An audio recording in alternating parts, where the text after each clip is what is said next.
प्यारे दोस्तों, guidance corner में आपका स्वागत है। इनकम टैक्स से रिलेटेड एक डिटेल्ड वीडियो हमने बनाया है और उसका लिंक डिस्क्रिप्शन में दिया हुआ है।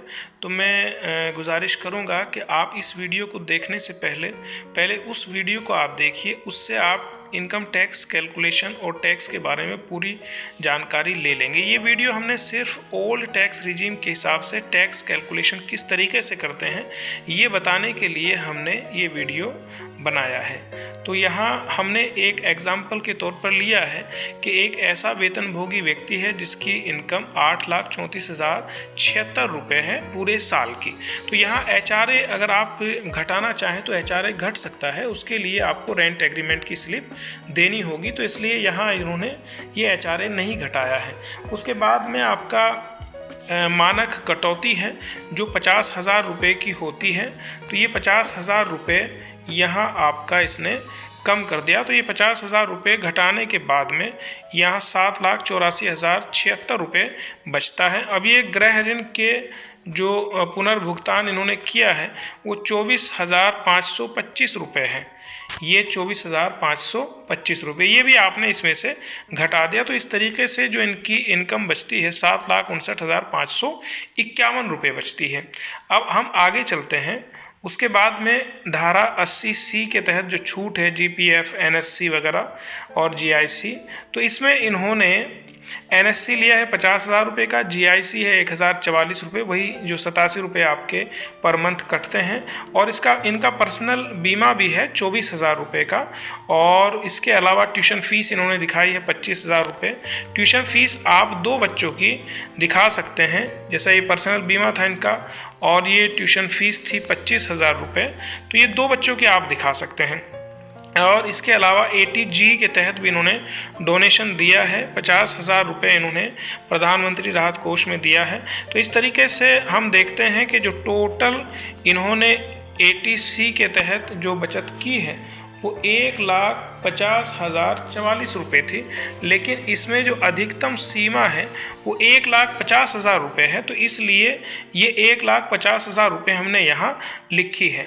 उसके बाद हम देखते हैं धारा 80CCD NPS, यानी कि NPS इनका कट नहीं रहा है तो इसलिए इन्होंने शो नहीं किया है।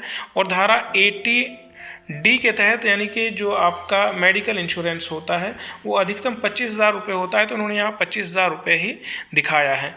उसके बाद में और भी चीज़ें थी, आप यहाँ कटौती कर सकते थे लेकिन उन्होंने नहीं दिखाया है। और उन्होंने प्रधानमंत्री राहत कोष में भी जो पैसा जमा किया था वो 25,000 रुपये इन्होंने जमा किया है। और इसके अलावा तो अब हम ये देखते हैं कि जो कुल योग है यहाँ तक का वो इनका 2 लाख रुपए हो जाता है, यानी कि 1.5 लाख रुपए ऊपर था धारा 80C के तहत और 50,000 रुपये इन्होंने यहाँ बचत की है। तो इस तरीके से 2 लाख रुपए इनका टोटल कटौती हो जाएगा। तो 2 लाख रुपए कटौती करने के बाद जो इनकी इनकम बचती है वो 5,59,551 रुपये है। और यही आपकी इनकी टैक्सेबल इनकम है, यानी कि कर योग्य आय यही है। इसी पर हम आयकर की गणना करते हैं। जैसा आपको पता है ओल्ड टैक्स रिजीम में 2.5 लाख तक कोई आयकर नहीं है, तो इसलिए हमने 2.5 लाख तक जो आयकर है वो 0 दिखाया है।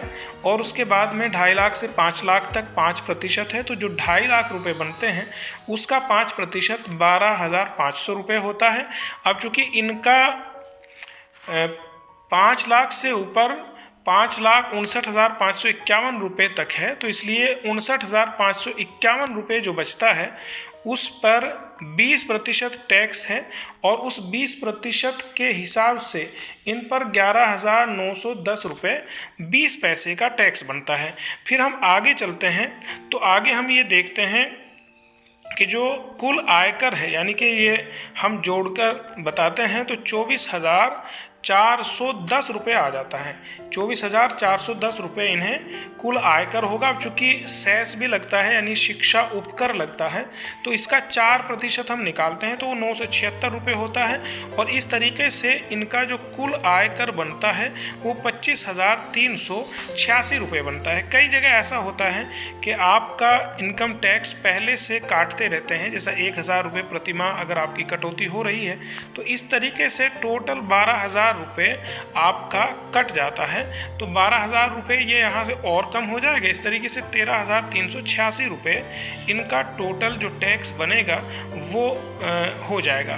तो इस तरीके से बहुत आसानी से आप इनकम टैक्स की कैलकुलेशन खुद कर सकते हैं। इसमें कोई भी चीज़ अगर आपको समझ ना आ रही हो या कोई भी जानकारी लेना चाहें तो आप मुझे कमेंट कर सकते हैं, मैं उसका जवाब देने की कोशिश करूंगा। और अगर ये वीडियो आपके लिए फ़ायदेमंद है तो इसे दूसरों तक पहुंचाइए यानी शेयर कीजिए।